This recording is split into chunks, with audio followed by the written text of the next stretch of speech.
Hello everyone, welcome to Zagreb, welcome to the Tournament of Peace. I'm Grandmaster Lojzij Jankovic, I'm your commentator of this event, which yesterday had started in Zagreb, rich heritage event.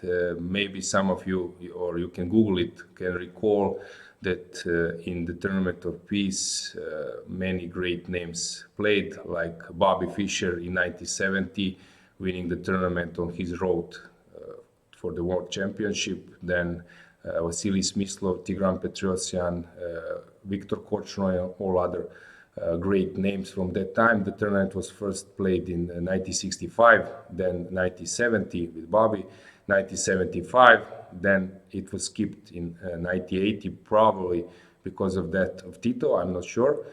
Then 1985, and it was reborn in 2018, 3 years ago. 2019 played as well, but because of pandemic, last year was a tough year for all chess all around the world.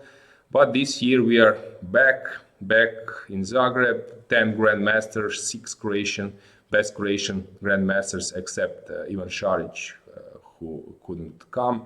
Then you have Etienne Bacrot from France, you have Kovalenko from Latvia, Sergei Movsesyan, Armenia, and Ernesto Inarkiev from Russia. Round robin, 9 rounds. Let's see what happened in the first round. I will try to make some brief commentary. Let's go through the games. First important game was Movsesyan against Marin Bosiocic. Movsesyan very solid, with great experience, playing for Armenian national team, winning the Chess Olympiad. Also some team events, very experienced player and great tactician. If you come to the position where Movsi has some tactical shots, I'm sure he will find it. Recently, he's not playing some main topical lines, but when it comes to a fight, especially with tactics, he is super strong. Marin is having a tough period. 2 years ago at the Tournament of Peace, actually he came second. It was a great showing, but recently he's losing many points, so a tough period for him. Yesterday he also lost, so actually this is really tough tough tournament to start. So c4, Movsi played e5. Usually Movsi was playing e4, but c4 is something especially you want to do in the first round. You want to start the tournament maybe with some mixing in the opening. You don't want to be catched in the opening. c4, e5. Marin is usually playing on d4. He's doing Slav defense, or maybe he's also playing some Greenfield. c4, g6, knight c3, d5. So this c4 avoids a lot of setup, because after c4, c6, maybe e4 is going to Caro-Can plan of attack. g3, c4, e5, g3. Now usually people do knight f6. c6 is also possible, which Marin played, and now d4 was considered that white is slightly better, or maybe knight f3. But bishop g2 is normal move also, and after d5, now d4, with the point, of course, if black takes, he will get an isolated pawn after cd5, and then taking on d4. So usually they play e4. Now you have this strong pawn chain in the center. White will try to undermine it with f3. Take a look what happened. Knight c3, bishop b4. Interesting move. Actually preparing the bishop exchange. Knight h3. With the point now, if knight f6, maybe bishop f4 is also a nice try for white. So knight f3, h6, stopping bishop g5, queen b3. Okay, possible move. a5, useful move. Why? Because, for example, now on castling there is, or a3, there is this c4, queen c4, bishop e6 trick, where the queen is catched. cd5, short castle, knight f6. Okay, now things is becoming more serious. Knight f4, bc3, short castle.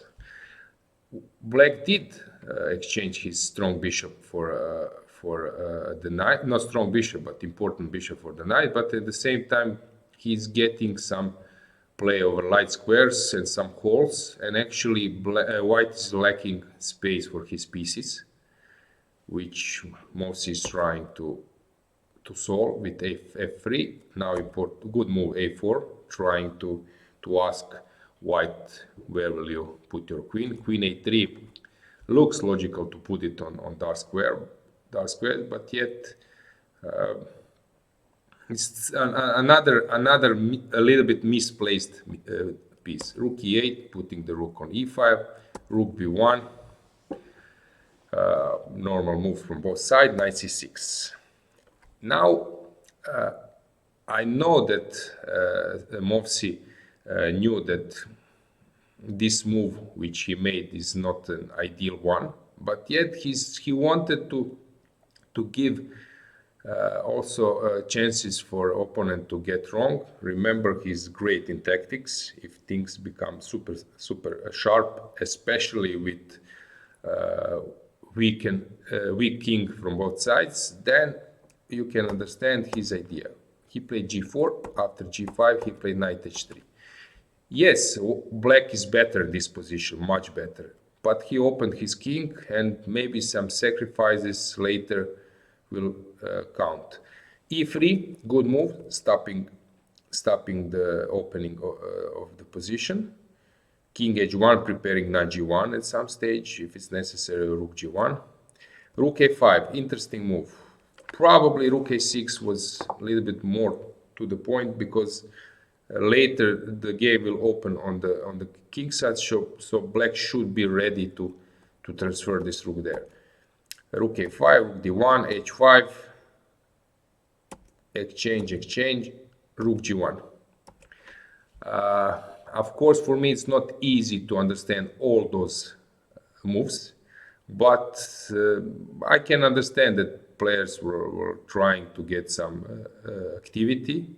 Marin is attacking, and Morsi is trying to get some counterplay. Take a look what happened. f6, normal move, bishop f1. Now I think that black started to drift a bit. Probably knight g7 with the point of king f7, and attack over h file was more, I don't know, to the point. Bishop rook e7, c4, exploiting the fact that now some black is missing some coordination, because both his rooks are on dark squares, so white is trying to open the position. With the point after bishop h3, why bishop h3? Because if he takes first, then maybe knight g5 was the idea, opening the position, and then bishop comes in this position. When things will open, bishop will come to b2. So bishop h3, knight d4. Now this was a huge blunder. Knight f4 was much better, targeting f1. After bishop f5, of course, he just takes, and after bishop f1, there is queen e8. Great move, protecting e3 and preparing the queen transfer to h5. Knight d4 was a huge blunder. Why? But okay, it went unpunished, because after bishop e3, knight c2, there is this intermezzo move, which was missed by both players, and white is on top. Mosi play queen d3, time trouble, knight e2. This was the point of Marin, since after queen e2, knight f4, e2 does the job.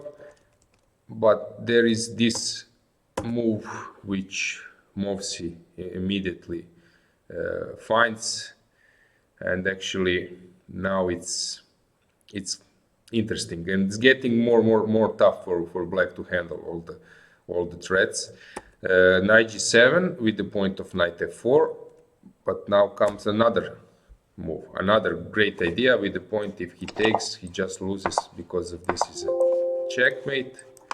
Also king f8, bishop a3, exploiting the pin, and white is winning.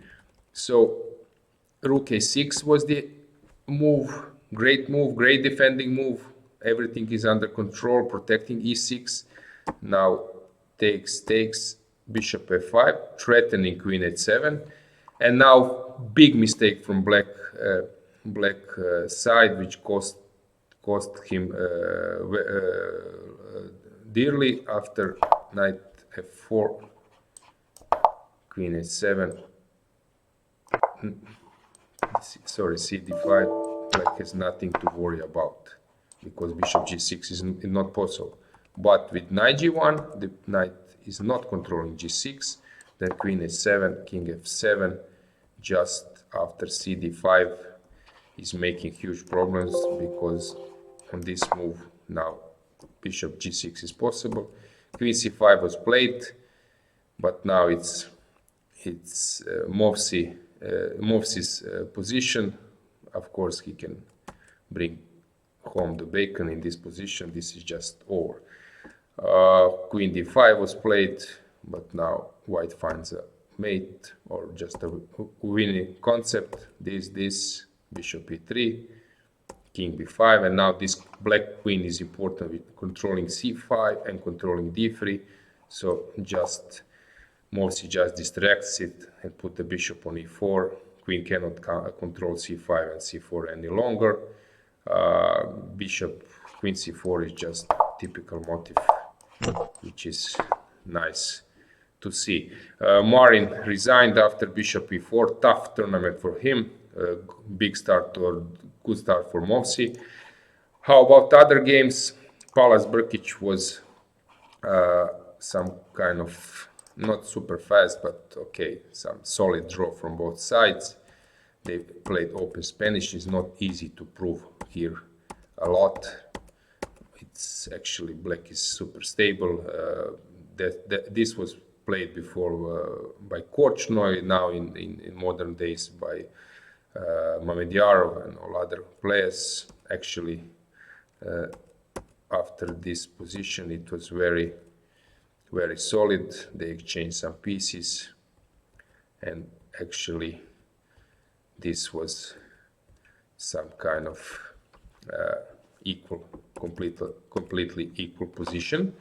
But in Kovalenko-Zelčić, things were much more interesting, because Kovalenko is playing all games very sharp or for a win. Zelčić is also in a great shape. He at the recent Croatian League, he made 8.5 of 9, so great form. So I was very curious what will happen. Knight c3, bishop b4, so Nimzo India, e3, c5. Zelčić was before playing here even b6, after knight e2, now c5 or bishop a6. But okay, they transposed. He played c5 first, and after bishop d3, now b6, knight f3. This is known from before. Actually, I think Korchnoi played this, and Ivan Sokolov in his great books, he analyzed this position as well. So black can now choose either to go for some hedgecock setups or try to get some active play. CD, ED. Here, I think it's even possible to play queen e7, but this is dangerous. So CD, ED, rook e8. Sometimes the idea is to push e5 and right moment, bishop f4. Okay, so Zelčić went for a hedgecock concept. Usually it's slightly better for white, but of course black is solid. a6, normal moves, a3. Okay, the difference in this hedgecock is that instead of pawn on e file, white has pawn on d4, which helps him in pushing the c5. So sometimes before c5 is giving advantage to white. a3, g6, you see, for example, predecessor Vityugov, you have Vityugov's game against Mazet, which went this way, d5. Another option, now getting King's Indian type of position. But actually, Vityugov didn't achieve anything special, and it was draw.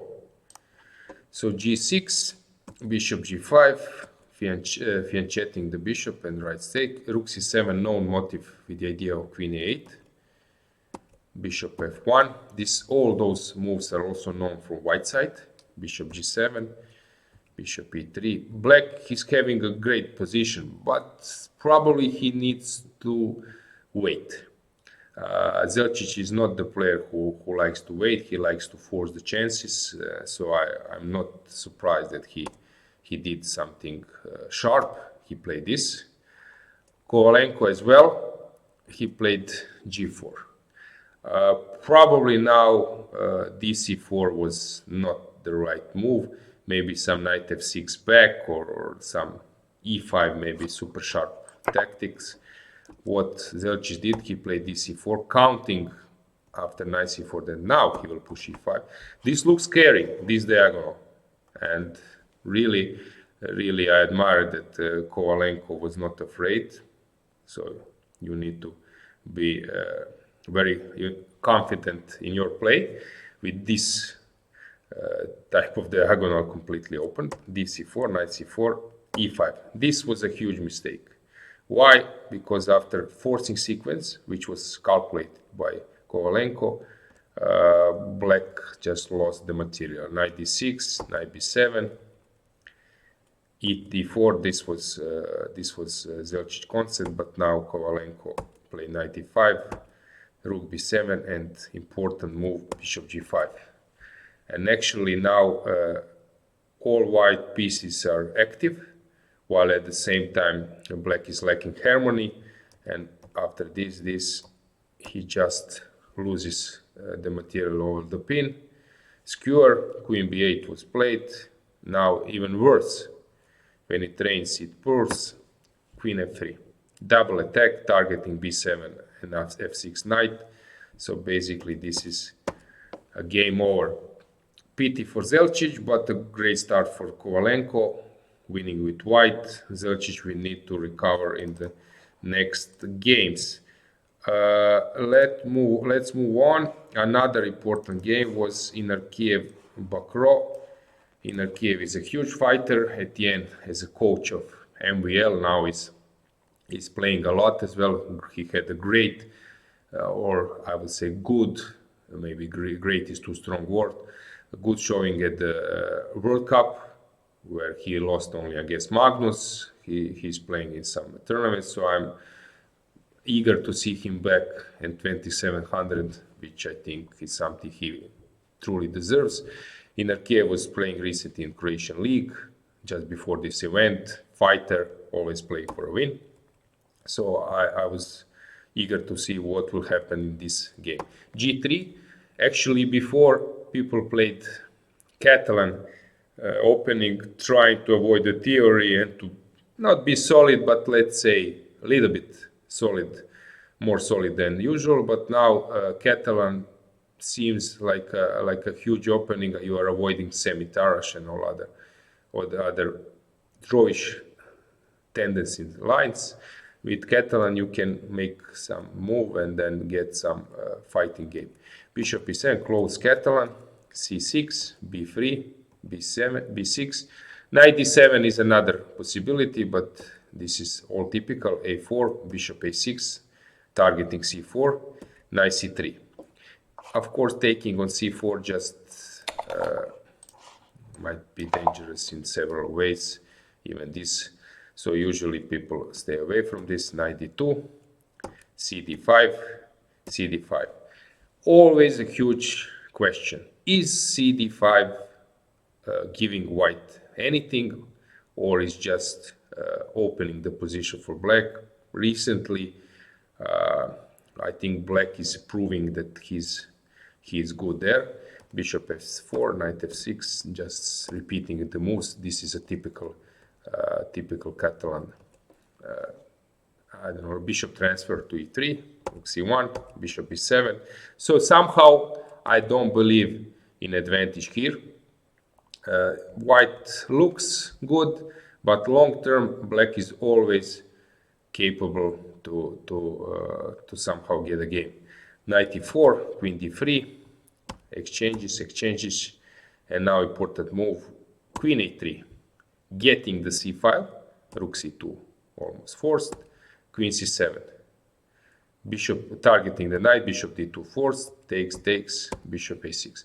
Now if the pawns were on a2 and b2, then black wouldn't come out from the last three ranks so easily, but with these dark squares, weakened dark squares on the queen side, he's getting a great game. Queen e7, e3 looks normal to put the pawns on dark squares when you exchange the bishop, but now came queen g5, bishop f3, f6. Black is much better at this point, and I expected that Etienne will win this. However, Inarkiev is a great player, and he also was fighting like a lion. Bishop e2, exchanges, rook c3, bishop c3, f takes e5.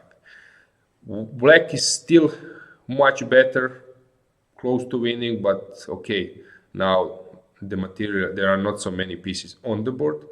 Rook c7, queen f5, threatening queen b1, checkmate. Not checkmate, but no, it's not checkmate, but okay, making some danger to the king. D takes e5, a5, not in a hurry, protecting the a pawn. Rook c6, and now it was necessary to go for the attack with this type of move. Of course, this is just a checkmate, and when the pawns comes to h6, then it's getting hard.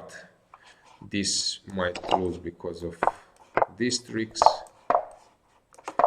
So white is having a hard time here to defend. Queen e5, king g2, check, queen h3. Now it was important move to stop queen g4 with rook f3, but Etienne missed this. Now after, I don't know, now it's very hard for white to suggest the move. Queen f4, f5, queen g4, and now the advantage disappeared. It looks strange that king can go out, but it can. Queen f6, king h3, not an easy now task to keep the advantage, and I'm not surprised that now white was drawing this game. This rook a6, check, rook f5, rook c6, great defensive move, distracting the queen, and now queen d3, queen e7. What to do? White will attack g7, rook f2 was played, queen e6, rook f6, queen d7, and they just repeated the moves.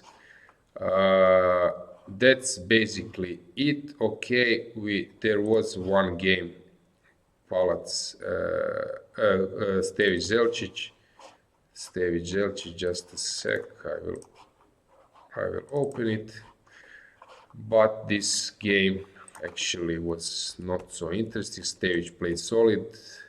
As I recall one story with top grandmasters, when one of them with white just defended. No, she just defended some hard game with black and looking eager to see what will he do next game with white, while at the same time his colleague, who was not favorite at that tournament with white, made some short draw, and then he asked him, how do you think that you can make a good results with making a short draw here. He said, come on, in this type of tournament, super strong tournament, when you have something next to your name, some points, half points at least, it's much easier. So this is actually the strategy. You just first you don't lose, and then in next rounds you are hoping for more. So this was actually solid draw. Kožul played normal position. Actually, things exchanged it. Opposite colored bishops, not much fun in this game. So we will see what will happen in the next rounds. Follow the tournament. It's played over the board. Enough online tournaments at this level. So I'm really looking forward to see what will happen in the next round. Follow the game live. You can find the link, and you have on every main sites. So we will see what will happen in the next round. See you soon. Bye.